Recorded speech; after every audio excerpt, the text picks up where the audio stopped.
Coming up on Cptv, new signs around the school reignite student discussion of the CPHS dress code. CP sophomore Elizabeth Gonzalez is announced as winner of the Power of Children's Award. And we'll get a preseason look at the boys basketball team as they prepare for their season opener. Cptv is up next.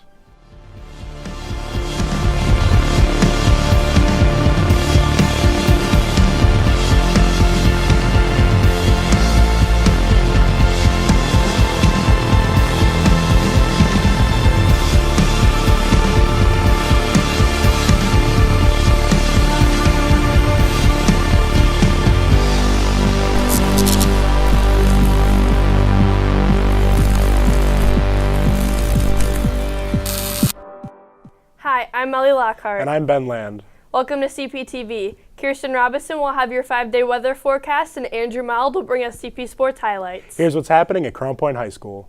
The CPHS administration has updated the dress code somewhat for the 2017-2018 school year. New signs reminding students of the code appeared throughout the school a few weeks ago, causing students to reconsider the policy once again. Here's CPTV's Savannah Everson with more. Dress code, a procedure that all students are expected to follow. But how many students are actually aware of the school dress code, or better yet, choose to follow it? The current standards for the dress code, I think the basic focus is professionalism. One of the big talking points this year that staff has shown to be concerned about are hats and head coverings that weren't approved by administration. So, we feel like that's been getting better. Certainly we don't want to see undergarments showing, and those have always been a concern. So, I don't think anybody here's out there to play I gotcha.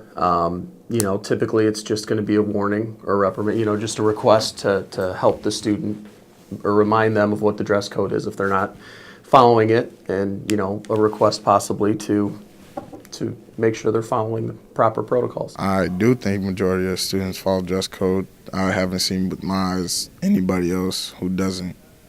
I think it's good for many reasons because kids can't wear whatever they want to school. They're following school appropriate rules, which I think is good for how the school looks. I'm a guy, so there's not really specific dress code that I have to follow. This year I've seen a lot of students walking around showing their body parts, and I don't think anybody really wants to see that. So the rules have gotten stricter, which is good because it's kind of what we need nowadays.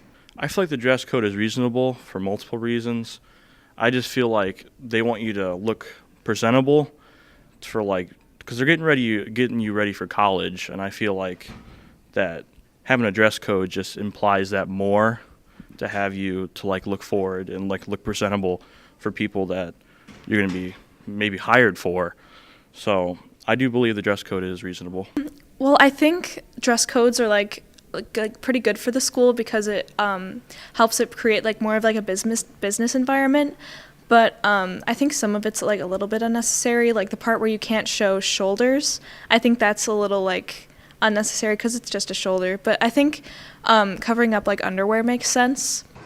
Regardless of students' opinions of the school dress code, all are expected to follow the policy out of respect for students, staff, administration, and themselves. For CPTV, I'm Savannah Everson. Back-to-back mass shootings this fall have once again sparked the discussion of gun control in America. Questions regarding our Second Amendment right over a need to reform and what kinds of guns people should own have fueled the debate. Here's CPTV's Ashley Reed with more. School shooting at an elementary school. There are reports of a shooting at a nightclub. At least 59 people killed. Now the deadliest mass shooting in modern American history. Throughout history, gun control has been a spiraling topic, from the most recent mass shooting claiming 26 lives. According to CNN, 52% of Americans are against gun control, leaving the other 48% either undecided or in support.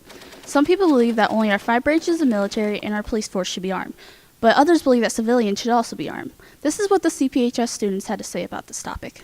I am for gun control because I think gun control laws should be way stricter, because I feel if they're too loose right now, and if they get stricter, then we wouldn't have all these mass shootings. I am against gun control because I believe that there is a certain situation where people can defend themselves. I think it's very helpful, but to a certain extent, I don't think that people should mess around with them or I just think it should be taken seriously, but I think people should have the right to have a gun with them. I believe that we need gun control because a lot of accidents happen in the United States, and not just accidents, we have a lot of mass shootings that we need to address. And we keep saying that we're going to do something about it, and we keep giving prayers and condolences, but then we don't do anything about it. And when people like to argue about the right to bear arms, and back when the founding fathers put that in the Constitution, one of their guns could only shoot 3 bullets per minute, and now they can shoot over 90 if it's a semi-automatic weapon. We don't need one of those to protect ourselves. I think guns need to be restricted more. I am against gun control. I don't believe it's really the guns that kill the people. I believe it's the people's decisions that cause them to kill people. In the worst case scenario, guns don't only do violence. You know, you look at some of the biggest terrorist attacks we've had, like the Boston bombing, for example. They used pressure cookers and sharp shrapnel, and that took out a lot of people as well. So I don't think it's the guns. I think it's just the people behind them. Cptv, I'm Ashley Reed. Crown Point sophomore Elizabeth Gonzalez was recently announced the winner of the Power of Children Award by the Indianapolis Children's Museum. The award recognizes children grades 6 through 11 all over the nation who have selflessly impacted communities with extraordinary service projects to benefit society. Power of a Children's Award is an award that the Indianapolis Children's Museum sponsors, and it's a very prestigious award. Crown Point High School nominated Elizabeth Gonzalez because of her strong leadership and advocacy skills. When I was in 4th grade, I wrote a book called The Unexpected Flower, and when my parents found it, they realized that there was a moral to the story, and that was that you can find a purpose within anything. And I realized that not everyone sees that within themselves, and that's when I realized that I had to make a difference. The process to create the signs is quite difficult. So it started out with me having to go to the city council and get even the idea of having signs under street signs approved. Then I started with a graphic designer designing my signs. After I got the final product of my sign, I contacted the schools, and they were more than elated to have my signs up. We picked some unique food combinations and asked students to give them a try, blindfolded. In a new segment called Wine and Dine, their reactions were just as expected. Take a look.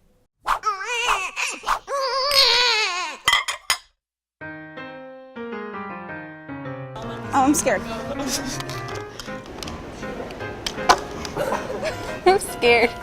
Ooh, that's kind of good. I can't. They're really good. I don't trust the shoes. It's beans. Oh, man. What else though? I don't know. It tastes like icing and peanut butter. Texture, like a blanket that you sleep with. Like if you're like drooling on it or something. They're really slimy, so it's like sauce. What do you mean it's sauce? There's a lot of sauces. Oh, I know it. Well, I'm okay with this combination. I'm not. Come on. This is, oh. That's so gross. Yeah. Ew. I hate pickles. But I like peanut butter. I have a jar of this next to my bed every night, and then I'll just bring up a jar of each.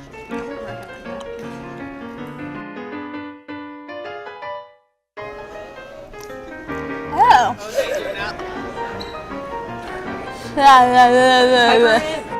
It's so chunky. It has some chunky substance. It's so chunky.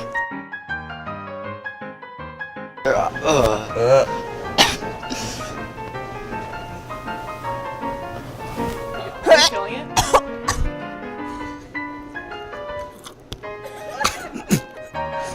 That's an Oreo. It tastes pretty good actually. It doesn't taste bad. Yeah, good minty flavors.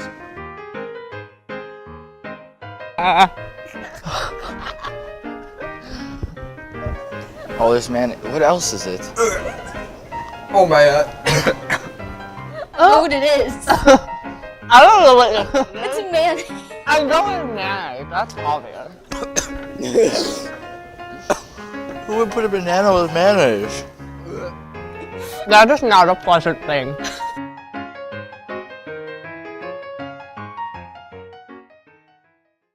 Cold temps and rain moved in over the weekend, but things are looking up for the 4-day holiday break. And here with your CP 5-day weather forecast is Cptv's Kirsten Robinson. The weather this week has continued to stay around the 40s with a little bit of rain. But let's have a look at the 5-day forecast and see what's in store over the break. For the rest of today, we can expect to see nice sunny skies with the high at about 48 degrees, a temperature that we can expect for this time of the year. We'll drop to a chilly 25 for tonight's low. On Wednesday, a little bit of cloud cover moves in and we'll have dropped to a high of 37. For Thanksgiving Day, temperatures will rise into the lower 40s with some cloud coverage. Still a very nice day for the holiday, and then a mix of sun and clouds for Friday and Saturday, with temperatures hovering around the low to mid 40s. It looks like a nice dry break is in store. We can expect more of the same weather as we head back to school on Monday, with more sun and clouds, but temperatures look like they will drop next week into the mid 30s. Have a great break, everyone. Fall sports have come and gone, and the opening of both the boys and girls basketball season ushers in the start of winter sports. Here with CP Sports Highlights is Cptv's Andrew Mild. The girls basketball team hosted the Crown Point Classic on Saturday, with Maryville, Northridge, and #1 team in the state, Carmel, all in attendance. CP took on Northridge in their first of 2 games. The game was back and forth as the Raiders were holding on to a slim 37-36 lead after 3 quarters. But in the 4th quarter, the Dogs could not keep up as the Raiders pulled ahead, winning 51-42. Senior Maya Scheidt led the Dogs with 15 points while shooting 45% from the field. In the nightcap, the Dogs faced a tough Carmel squad who started the game on a 29-0 run and never looked back as the Greyhounds took the win 74-21. Sophomore Abby Stoddard led the Dogs with 8 points while shooting 60% from the field. The Dogs' next game is 7 p.m. tonight versus EC Central at home. Media Day has come and gone, and the boys basketball team is prepping for their season and home opener at 7 p.m. tomorrow night. I was there for Media Day, and here is a preseason look at who your 2017-2018 Dogs are. After a disappointing end to last year's season, the Bulldogs look to make up for the loss of their 4 senior starters. With Stefanovic, Decker, Tomic, and Keneally gone, the Dogs turn to a young but promising lineup filled with depth. From shooters to tenacious rebounders, here's what to expect from the 2017-2018 boys basketball season. This year, I feel like I can get into that bench. I feel like that we don't have to worry about running out of gas trying to win 2 games in a weekend or win 3 games in a week. I feel like this year that won't be as much of an issue. I feel confident despite losing 4 of our starters, but I think we might have some bumps in the road to start the season. Figure ourselves out, whole new roster. But I think once March comes, I think we'll start clicking. I'm gonna approach the game how it comes to me. I'm not gonna force too much this year. I worked on my 3-point shooting, and I worked on my talking, trying to be a leader out there. My goal is the same one as we always had every year: win sectionals and then keep moving forward. I feel like we can do a lot of things this year, make some noise. The boys basketball season tips off Wednesday, November 22nd against Pullman Academy at home. Opening tip-off is at 8 p.m. For CPTV Media, I'm Andrew Mild. The Crown Point Youth Soccer Club sponsored a special needs soccer event at the Sparta Dome Sunday night. CPTV's Josh Port was at the event. This Sunday, students and kids of all ages volunteered at the Sparta Dome to host a special needs soccer event where the kids get taught how to play and compete in soccer games. I thought it was a great idea to come out here and play soccer with the kids and teach them how to play, help the community. I'm helping a kid named Matthew today, and I'm teaching him how to kick, pass, dribble, do all these things, seeing all these wonderful kids come and help, and everyone's having a great time. It's a lot of fun. This is a good event because it allows children with special needs to just come out and interact with everyone. Today I worked with Xavier and we passed, and we took a few shots on goal, and we worked on juggling. For sure, I'd definitely do it again. I had a lot of fun today. It was a great time for everyone. They all seemed happy to bond over this sport, and most volunteers claim they are excited for it to possibly happen again next year. For CPTV, I'm Josh Port. The theater department closed their fall production of Charlie and the Chocolate Factory over the weekend. They've done a great job. I mean, there's a lot of challenges to a show like this. It's a shorter show than most, but there are a lot of challenges because every child, if you're familiar with the story, every child runs into some trouble, and the trouble involves some special effects, and so it's been a big job, but I think the staff has done a great job. I think the play did very well. I was grateful for my role, and everybody in the cast and crew was grateful for their role. It all went together very nicely, and we almost sold out each day. It was good.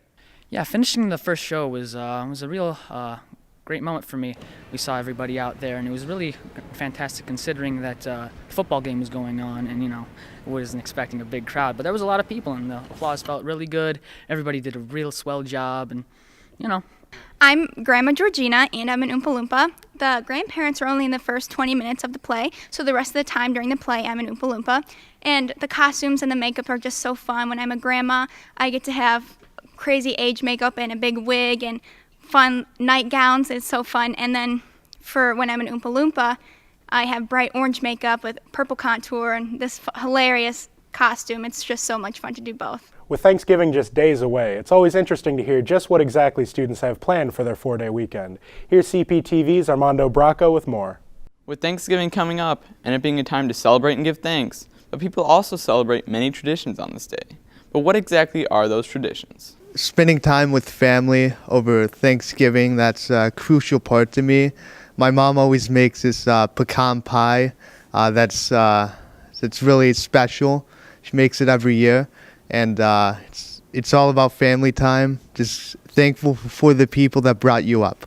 A lot of our family comes over to my house, my dad's house, and just have a full-on feast like other families. But we also like to play some board games and everything and have a good old time. My family just kind of comes over and we all just hang out and make cookies and eat food and just spend time with a lot of people that we don't get to see outside of just the holidays and things like that. What I normally do for family traditions is that we usually have a secret recipe for the stuffing for the turkey.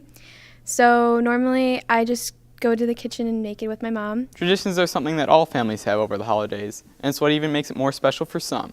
For CPTV, I'm Armando Bracco. And since Thanksgiving is Thursday, that most likely means many of us have started to think about Christmas. What's your plans for this holiday season? For Christmas, my plans are to hang out at my grandma's, and then I hope to get maybe more clothes and stuff like that. For Christmas, I just want to chill at home and, watch Netflix and spend time with family and eat food. My plans for Christmas is to just spend time with family and have a good time and eat Christmas dinner. That'll do for today's show. If you're in a club, team, or participating in some type of extracurricular activity and would like us to promote your event, DM us on Twitter at CPTV Media. Remember, you can view all of our past episodes on cptvmedia.com. You can also follow us on Twitter at CPTV Media. For Kirsten Robinson, Andrew Mild, and all of us here at CPTV, I'm Melly Lockhart. And I'm Ben Land. We'll see you next time. Take care.